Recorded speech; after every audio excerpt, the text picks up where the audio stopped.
A big thanks to NordVPN for sponsoring today's video. It's great when you can get a sponsor for something you personally use, and that's what we have with Nord. And so you can go to nordvpn.com/censoredgaming and get a huge discount and 1 month free. I, like many people, use a VPN to access content from other regions, as well as to keep my internet activity private. Nord has over 5,000 servers, and the speed is like not even using a VPN at all. It also uses next generation encryption, has an audited no data logging policy, and also has its exclusive Smart Play tech to improve access to content in other regions. With Nord saying, forget buffering and censorship, enjoy safe streaming experience anywhere you are. And so again, go to nordvpn.com/censoredgaming and use the code censoredgaming at checkout to get a huge discount and 1 month free.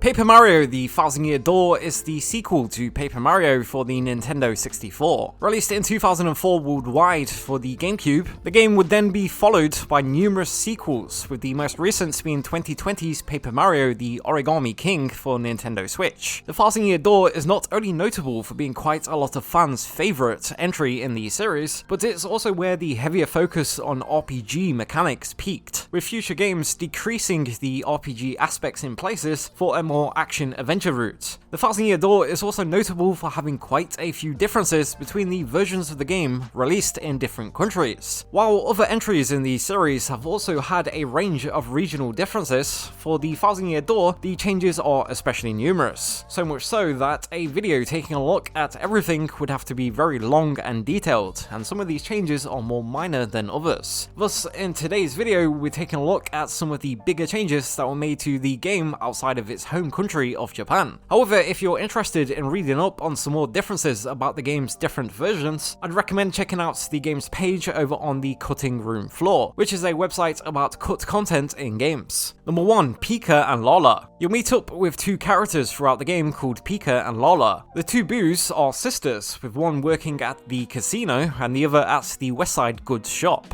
They both also wear a headband with a pair of cat ears sticking out, and it's these ears that were changed in non-Japanese versions. In the Japanese release, the two sisters have bunny ears instead, and the change was likely made overseas due to the resemblance to the Playboy bunny outfit. Number 2, the Rogueport crime scene. Within Rogueport's central plaza is a building you can enter that resembles a messy shed. However, in the Japanese version, this location has a much more sinister secret waiting inside. You see, over in Japan, the messy shed conceals a crime scene with what looks to be blood on the floor and a chalk outline of what looks like a body. It's likely that some of these changes were made as a result of the age ratings over in the West. For instance, in North America, the game was given an E for everyone rating by the ESRB, and over in Europe, it was given a 3+ rating by PEGI. However, interestingly, over in Japan, the game was also given an all ages rating by the Japanese rating system. And so from this, you can see some of the ways that the different age rating bodies around the world differ a bit when it comes to some things. Number 3, Chocola Cola. Chocola Cola is the drink that Admiral Bobbery asks to drink as his last request in Chapter 5. However, in the Japanese version, this drink is not cola. Over in Japan, the drink is coloured red instead of purple. Alongside this, it goes by the name Vintage Red instead. And so, in the Japanese version, this drink is instead a vintage red wine. The item's appearance was changed in all regions outside of Japan. However, the translations in some European areas did more accurately portray the drink for what it is than in the English script. In French, for example, the item is called Grand Cru, which is a classification for high quality wine. And then in Italian, the drink is called Vintage Viola, which means vintage violet. It's also worth pointing out that this drink actually made an appearance in one of the earlier games, this being Mario and Luigi's Superstar Saga. However, whilst this drink appeared in the English version of Superstar Saga, this was not the case over in Japan. However, the Japanese version wasn't alcohol, and it was instead Gera Gera Soda, which means laughing soda. And so for the Thousand Year Door, it seems that the English localizers on their own accord decided to bring this drink back as a sort of cameo.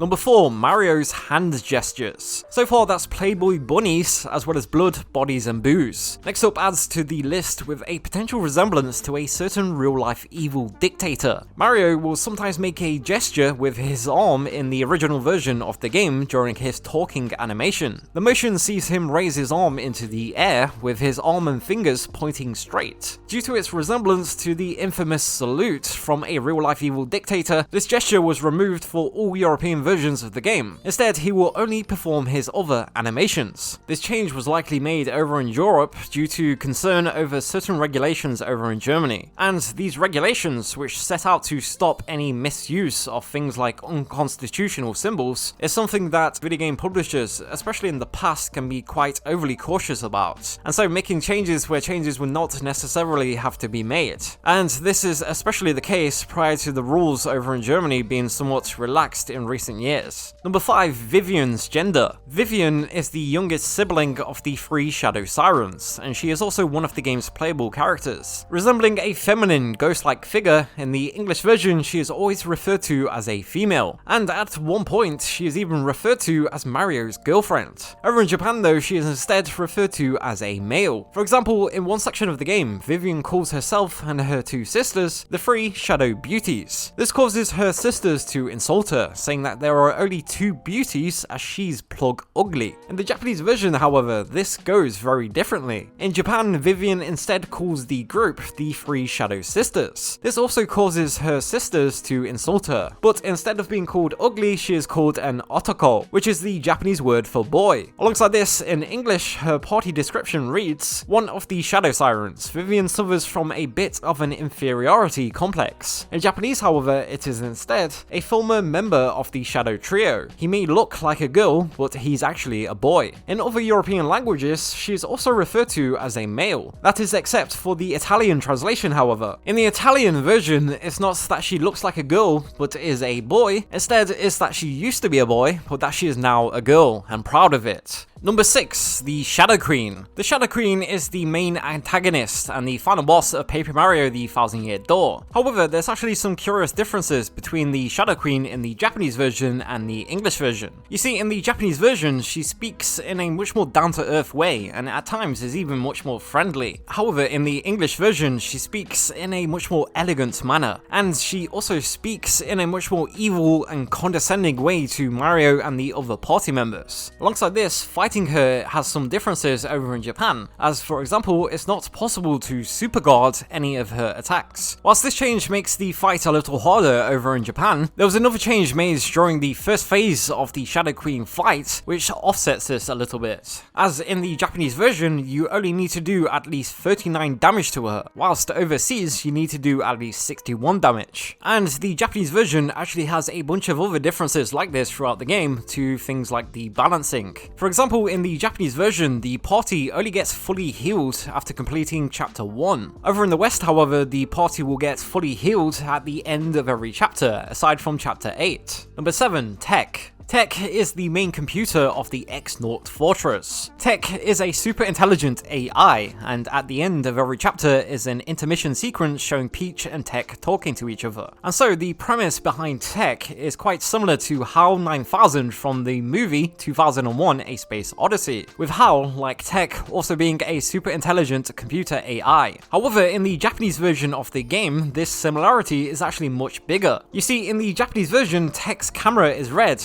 just like HAL's in a 2001: A Space Odyssey. And so over in the West, this got changed to blue, likely to try and reduce the similarity, possibly due to copyright concerns. Number 8, Red Bones. And then sticking with the red theme is Red Bones. Red Bones are enemies in Paper Mario the Thousand Year Door, and they are a stronger version of the Dull Bones enemies. However, unlike over in the West where the enemies are called Red Bones, over in Japan they are called Bloody Bones. And it's possible that this change was made to try and make the game a little more kid appropriate over in the West. Number 9. Wrestling Mag. The Wrestling Mag is a wrestling magazine and is an item that's needed for one of the game's quests. Interestingly, despite the text on the magazine being very small and hard to read, this text was actually changed from what's found in the Japanese version. Over in Japan, the Wrestling magazine has some barely visible Japanese text on it. The text, whilst very hard to make out, reads pro wrestling in Japanese. And so, outside of Japan, the localizers redesigned the magazine and removed any Japanese text. Number 10. Rourke Hawk. And then sticking with the wrestling theme is the boss, Rourke Hawk. Rourke Hawk is the reigning champion in the Glitz Pit. That is, however, until Mario arrives to take his title. And whilst in the English version he is called Rourke Hawk, over in Japan he is instead named Goldhawk. However, he was also given a very different name for the Spanish translation. In the Spanish version of the game, he is instead called Hulk Hogan. Hulk Hogan is clearly a pun on Hulk Hogan, the famous WWE wrestler. And this is something that can only be found in the Spanish translation. What are your thoughts about the changes made to Paper Mario: The Thousand Year Door outside of Japan? As always, let us know your thoughts in the comments below, and once again, a big thanks to our sponsors at NordVPN. Until next time, thank you for watching.